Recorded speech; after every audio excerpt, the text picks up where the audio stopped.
Hi, it's me. I bought a new lock.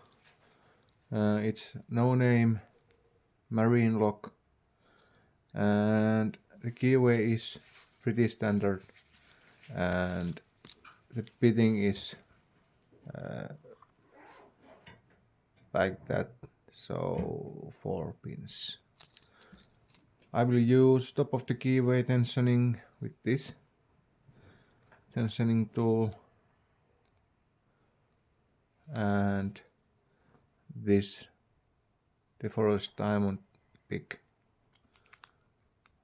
and let's go.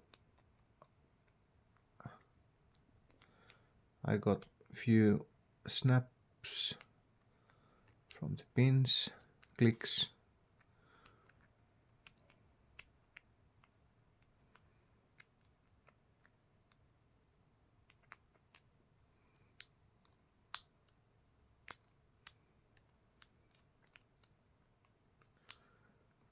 Few clicks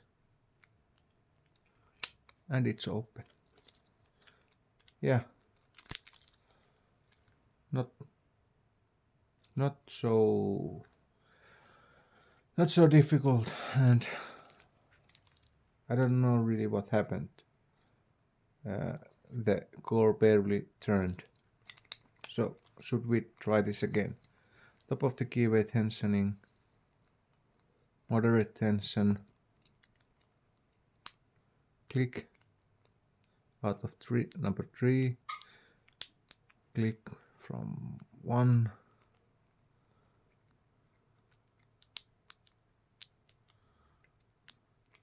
and it's open, but the core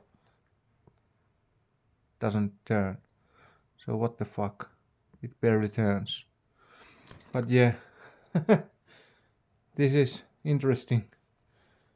But yeah, don't buy this, and it's €5.90, €5.90, so like $5. So, but yeah, that is this night's video, and if you like this video, hit the thumbs up button, like button, and if you really like the video, hit the subscribe button, and bye.